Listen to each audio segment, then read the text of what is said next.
दोस्तों, अगर आप भी रोहित शर्मा को एक महान खिलाड़ी मानते हैं तो हमारी इस वीडियो को लाइक जरूर कीजिएगा। दोस्तों, कैसे रोहित शर्मा ने एक मास्टर फैसले से बदला पूरा मैच और बेंगलुरु की टीम के प्रशंसक हुए खुशी से पागल। अब क्या रही इस रोमांचक और रोंगटे खड़े कर देने वाले मुकाबले की हाइलाइट्स, ये सब तो हम आपको इस वीडियो में दिखाएंगे। लेकिन उससे पहले आप सभी को क्या लगता है कि ऋषभ पंत और रोहित शर्मा में कौन है समझदार कप्तान? इस बात का जवाब हमें नीचे कॉमेंट बॉक्स में जरूर दीजिएगा। दोस्तों, आज आईपीएल के इतिहास में बहुत ही बड़ा महामुकाबला खेला गया और ये महामुकाबला दिल्ली कैपिटल्स और मुंबई इंडियंस के बीच में खेला गया। मुकाबला इसलिए भी खास था क्योंकि इस मुकाबले में न केवल मुंबई इंडियंस और दिल्ली कैपिटल्स की टीम की निगाहें थी, बल्कि इस मुकाबले पर रॉयल चैलेंजर्स बेंगलुरु की टीम की निगाहें थी, क्योंकि अब बेंगलुरु की टीम का सेमीफाइनल तक का सफर मुंबई इंडियंस की टीम के हाथ में था। इस बड़े महामुकाबले में मुंबई इंडियंस की टीम के कप्तान रोहित शर्मा ने टॉस जीता और टॉस जीतकर अपनी टीम के लिए गेंदबाजी चुनी और दिल्ली कैपिटल्स की टीम को पहले बल्लेबाजी करने के लिए न्योता दिया। इसके बाद दिल्ली कैपिटल्स की टीम के दो दिग्गज ओपनर बल्लेबाज डेविड वार्नर मैदान में तहलका मचाने के लिए आए,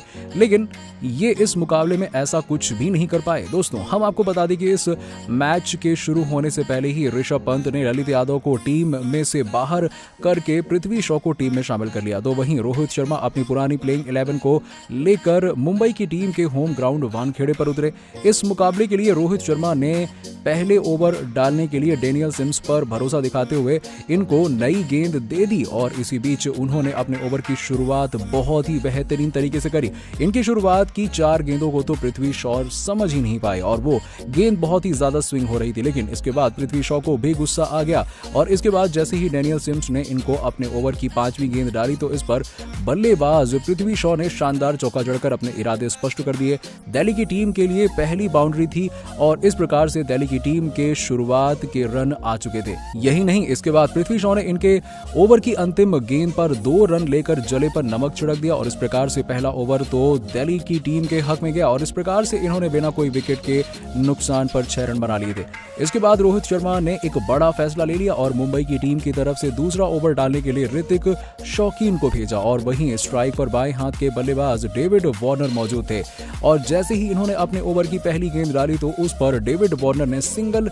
लेकर अपना खाता खोल लिया और स्ट्राइक पृथ्वी शॉ को दे दी और इसके बाद ऋतिक शौकीन की अगली गेंद पर तो कुछ समझ नहीं पाए और उसको सुरक्षात्मक रूप से डॉट के लिए खेल दिया और इसके बाद ऋतिक शौकीन के द्वारा डाली गई गेंद अपने ओवर की तीसरी गेंद 3 स्टंप्स के बिल्कुल सामने थी और इस पर पृथ्वी शॉ ने एक शानदार शॉट खेल दिया, लेकिन इनको इस पर एक ही रन मिला और इस प्रकार से अब स्ट्राइक पर डेविड वार्नर आ चुके थे और इसके बाद डेविड वार्नर ने भी इनकी एक गेंद को डॉट खेल दिया, लेकिन इसके बाद जैसे ही गेंदबाज शौकीन ने इनको अपने ओवर की 5वीं गेंद डाली तो इस पर उन्होंने अपने बाजुओं की ताकत दिखाते हुए शानदार शॉट जड़ दिया और गेंद मिड विकेट की तरफ से चौके पर चली गई और इस प्रकार से अब डेविड वार्नर भी आक्रामक अंदाज में बल्लेबाजी करने लगे थे। इसके बाद ऋतिक शौकीन ने इनको अपने ओवर की अंतिम डॉट गेंद खिला दी और इस प्रकार से दिल्ली का स्कोर 2 ओवर में बिना कोई विकेट के नुकसान पर 12 रन हो गया था और शायद ये इनकी टीम के लिए धीमी शुरुआत थी और अब दबाव में दिल्ली आ चुकी थी और ये दोनों बल्लेबाज मैदान पर निगाहें जमाने की पूरी कोशिश कर रहे थे, लेकिन तीसरा ओवर डालने के लिए आए डेनियल सिम्स ने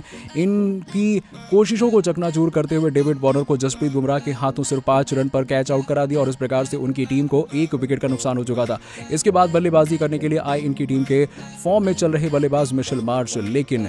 ये इस मुकाबले में कुछ भी नहीं कर पाए और चौथा ओवर डालने के लिए आए गेंदबाज जसप्रीत बुमराह की एक गेंद पर रोहित शर्मा के हाथों डक पर कैच आउट हो गए और इस प्रकार से अब दिल्ली की टीम के लिए मुसीबत बढ़ चुकी थी क्योंकि इनकी टीम के 2 बल्लेबाज अब पवेलियन लौट चुके थे। इसके बाद मैदान पर बल्लेबाजी करने के लिए दिल्ली कैपिटल्स की टीम के कप्तान ऋषभ पंत को आना पड़ा। ये ओपनर बल्लेबाज पृथ्वी शॉ के साथ मिलकर मैदान पर सेट होने की कोशिश कर रहे थे, लेकिन उधर पृथ्वी शॉ जसप्रीत बुमराह की एक गेंद पर मात्र 24 रन बनाकर आउट हो गए और इस मुकाबले में उन्होंने अपनी इस पारी में एक चौका और एक हवा में लहराता हुआ छक्का भी लगाया था और इस प्रकार से अब दिल्ली कैपिटल्स की टीम बहुत ही बड़े संकट में है। अभी इनकी टीम के 3 बड़े बल्लेबाज पवेलियन में बैठकर विश्राम कर रहे हैं और उसके बाद मैदान पर बल्लेबाजी करने के लिए आए सरफराज खान ने आते ही एक छक्का जड़कर अपने इरादे स्पष्ट कर दिए। अभी दिल्ली कैपिटल्स की टीम का स्कोर 8 ओवर में 1 विकेट के नुकसान पर 48 रन हो चुका है और अभी ऋषभ पंत 7 रन बनाकर बल्लेबाजी कर रहे हैं, तो वहीं सरफराज खान भी 10 रन के स्कोर पर हैं। तो वहीं आपको क्या लगता है कि क्या दिल्ली कैपिटल्स की टीम